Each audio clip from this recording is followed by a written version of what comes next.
Selamat pagi semuanya.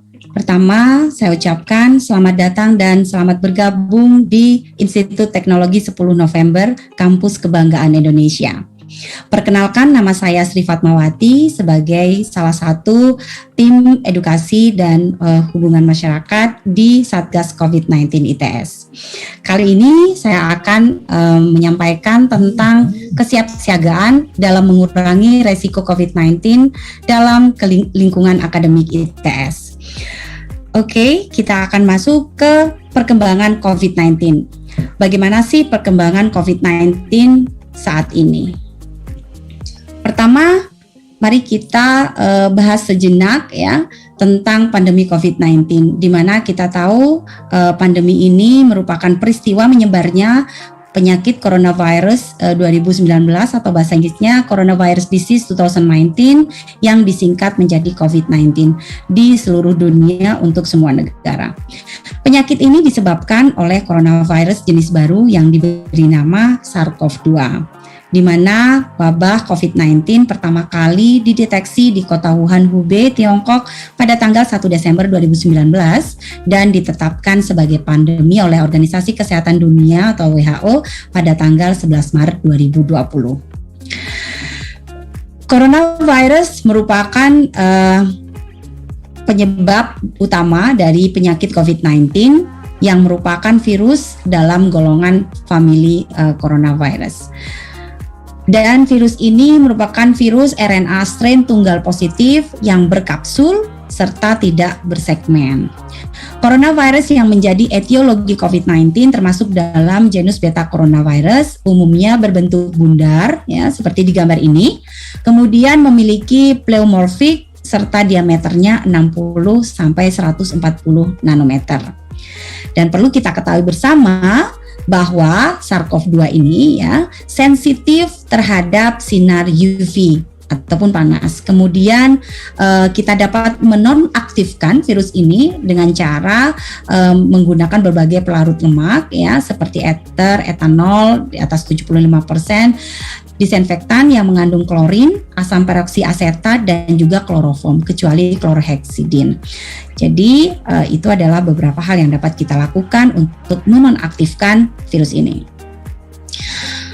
Bagaimana perkembangan COVID-19 di dunia? Jadi saat ini kasus yang ada di dunia ya masih terus berlangsung ya. Ini untuk 14 hari ke belakang masih belum tersedia di WHO. Namun perlu kita lihat di sini bahwa total kasus di seluruh dunia itu lebih dari 200 juta.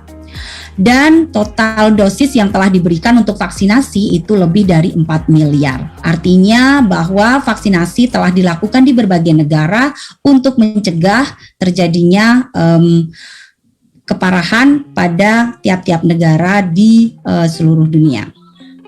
Oke, kita lanjutkan dengan perkembangan COVID-19 di Indonesia.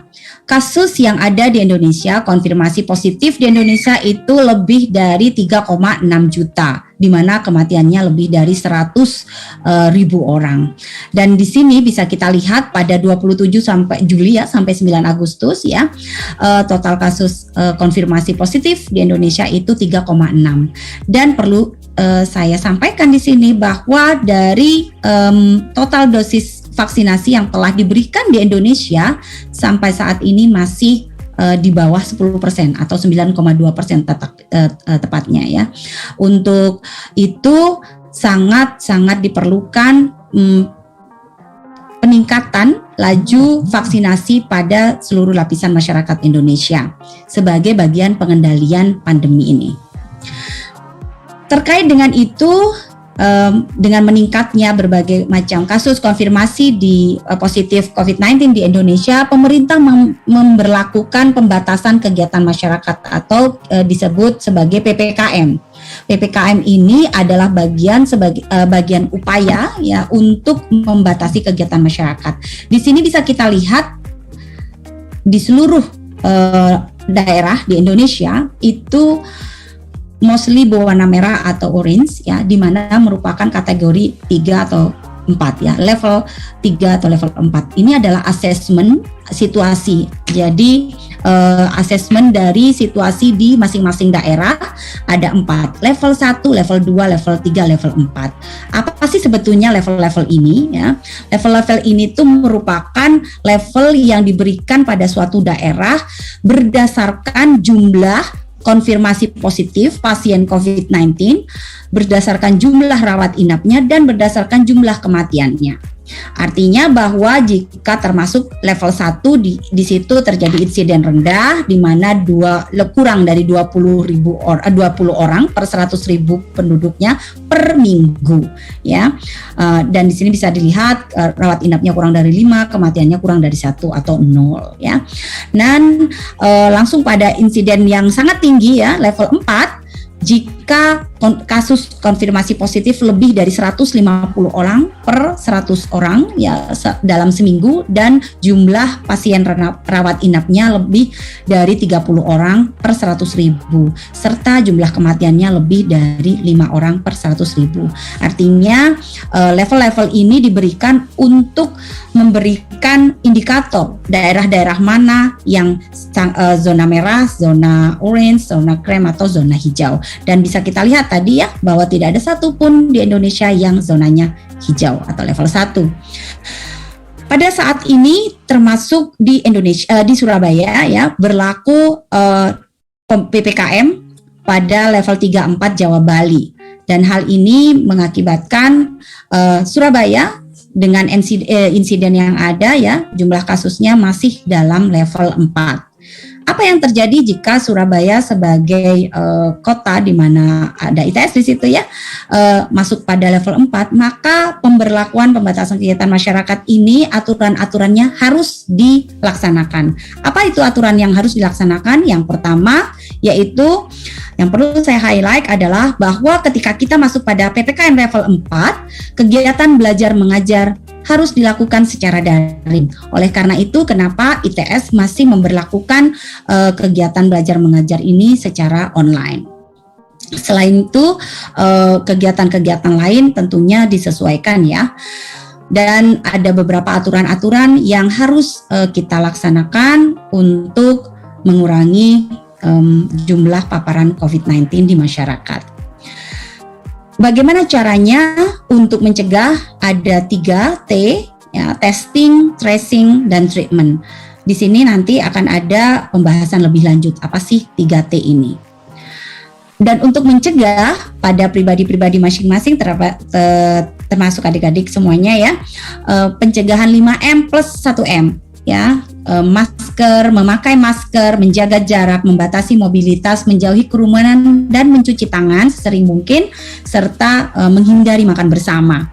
Ini harus terus kita laksanakan untuk mencegah terjadinya penularan yang lebih banyak. Dan perlu diketahui bahwa untuk saat ini ya ada beberapa varian, mungkin adik-adik sudah mendengar ya, varian Delta yang penularannya cukup masif ya, cukup tinggi. Maka pemerintah Kemenkes dalam hal ini menganjurkan untuk menggunakan masker ganda, masker medis di dalam dan masker kain di luar. Serta jangan lupa bahwa penggunaannya harus benar, tidak boleh ada celah baik di kanan dan kiri serta tidak mengganggu pandangan dan tetap mudah bernafas. Saya rasa itu untuk sesi pertama. Terima kasih. Assalamualaikum warahmatullahi wabarakatuh.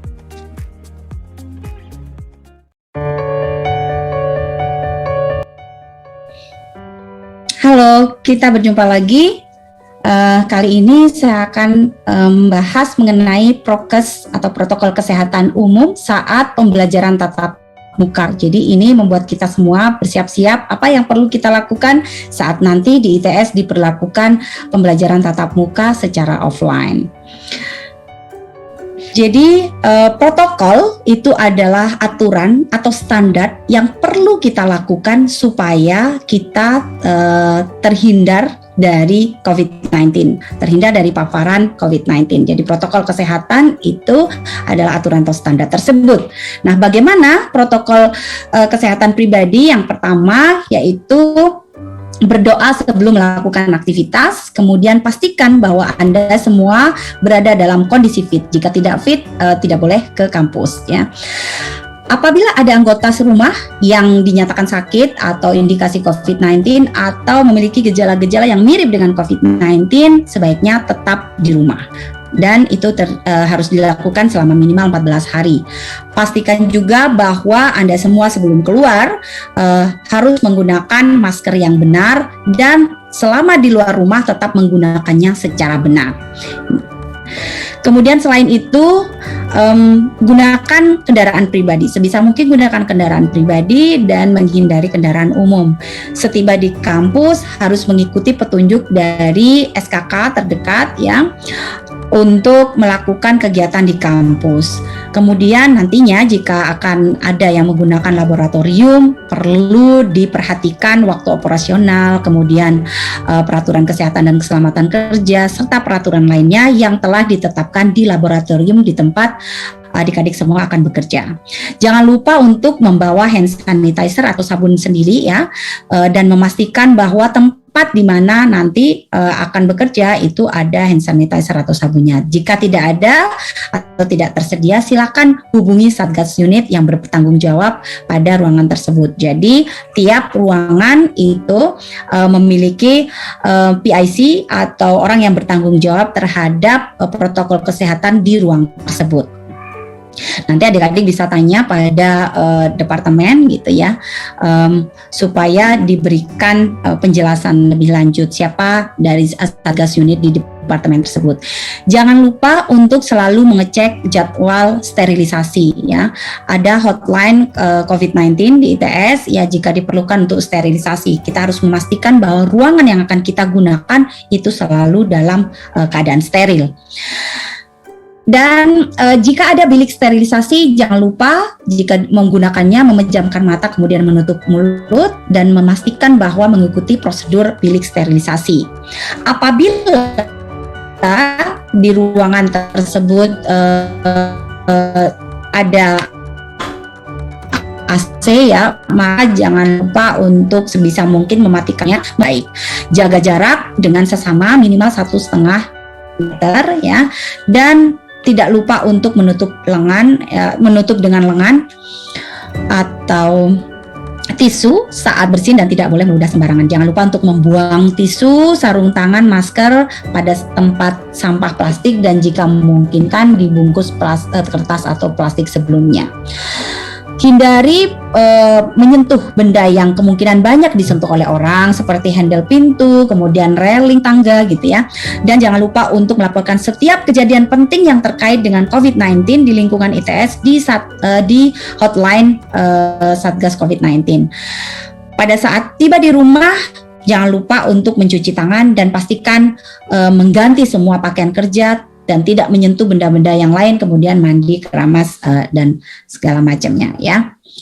Oke, untuk protokol di ruangan apa saja ya, maka perlu adanya VDJ ya, ventilasi, durasi, jarak seperti yang tadi disampaikan. Jangan lupa ventilasinya tetap dibuka, jendela, pintu gitu ya, dan tidak terlalu lama serta menjaga jarak antar sesama tadi. Untuk prokes laboratorium ini penting juga diketahui jika nanti adik-adik akan melakukan eksperimen ya, dengan menghubungi kepala laboratorium atau workshop atau studio atau ruangan yang akan digunakan atau Satgas unit masing-masing seperti yang sudah saya sampaikan tadi. Adik-adik bisa menghubungi kepala departemen masing-masing. Ini yang perlu kita perhatikan, bahwa dalam masa pandemi ini hindari kegiatan yang tidak perlu. Apa saja itu ya?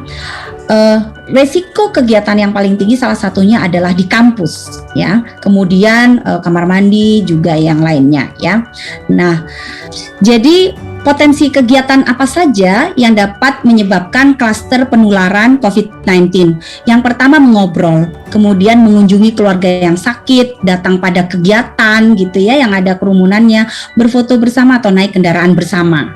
Jadi itu adalah aktivitas termasuk di kampus itu kontak erat dengan anggota keluarga yang terkonfirmasi, kemudian ada yang masih sakit ya tapi masih tetap ke kampus gitu, atau kontak erat dengan orang orang lain yang terkonfirmasi ataupun pasca perjalanan. Nah, ini adalah aktivitas yang menyebabkan klaster atau penularan. Nah, di mana lokasinya? Ini perlu adik-adik ketahui bersama, lokasi-lokasi penyebab terjadinya penularan itu paling banyak ada di restoran, kemudian ruang rapat, ruang kerja, kamar mandi, tempat wudhu ataupun tempat ibadah ya, dan di tempat fasilitas olahraga.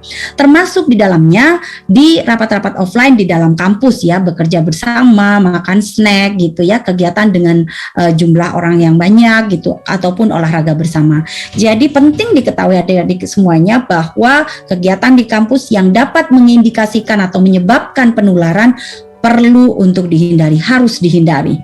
Saya rasa itu. Terima kasih. Assalamualaikum warahmatullahi wabarakatuh.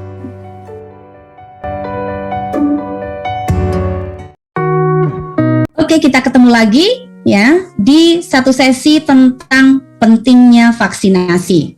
Kita tahu di pandemi ini ada banyak muncul varian-varian, di mana salah satunya yang sekarang sedang melanda Indonesia adalah varian Delta.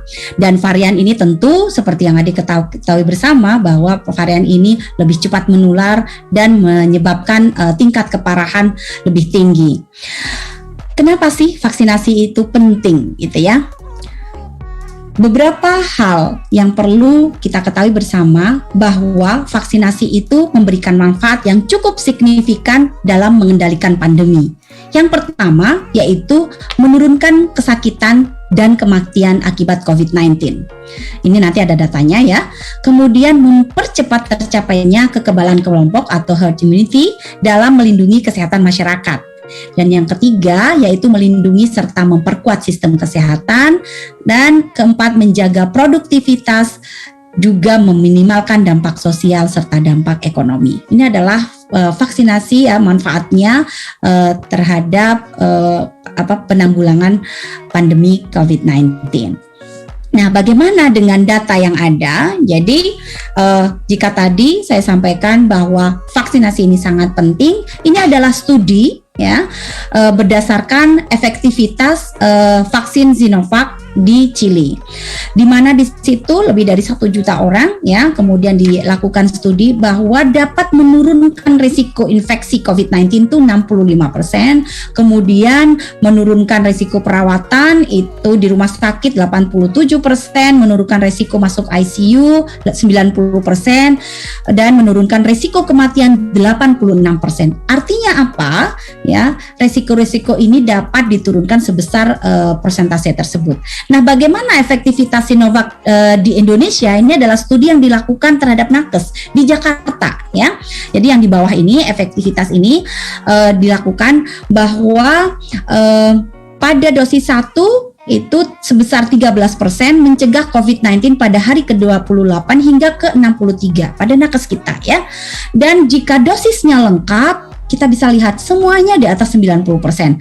Mencegah COVID-19 pada hari ke-28 hingga 53, 94%, mencegah perawatan 96%, serta mencegah kematian 98%. Artinya jelas berdasarkan data ini, jika kita divaksin ya, maka kita mengurangi resiko untuk terpapar, mengurangi resiko untuk kalaupun terpapar gitu ya. Kalaupun terpapar, mengurangi resiko untuk masuk ke rumah sakit, serta untuk masuk ke ICU, juga menurunkan resiko kematian. Artinya bahwa vaksin ini cukup efektif untuk mengurangi tingkat keparahan sampai tingkat kematian.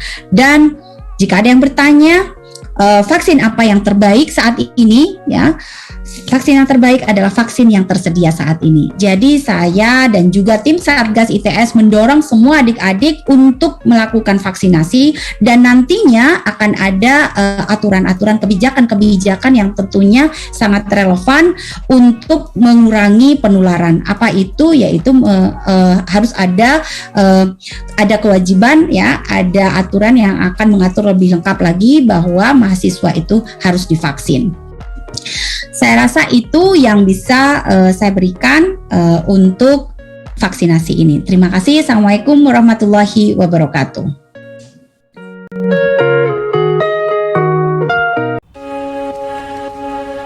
Baiklah, ini adalah sesi terakhir. Bagaimana sih kontribusi ITS terkait pandemi? Jadi kontribusi ini saya sampaikan untuk adik-adik semua bahwa ITS telah banyak melakukan inovasi dan juga kontribusi terhadap negeri selama masa pandemi. Yang pertama yaitu produk inovasi ITS. Ada ruang isolasi portable untuk penderita akut COVID-19. Jadi ini adalah produk-produk ya. Kemudian ada eye chamber ya, bilik sterilisasi yang telah dibuat oleh ITS untuk mengatasi penularan ya. Ada hand sanitizer, kemudian ada produk inovasi lainnya yaitu face shield yang pada waktu itu tidak ada di Indonesia. Saat itu ITS sudah banyak memberikan atau berdonasi kepada seluruh provinsi di Indonesia, termasuk juga ventilator untuk penanganan COVID-19. Kontribusi ITS yang lain yang tentunya sudah terkenal ya di Indonesia dan kita patut bangga yaitu Raisa atau robot medis, robot medical assistant ITS dan UNER ya. Robot ini sampai sekarang masih digunakan di rumah sakit UNER ya.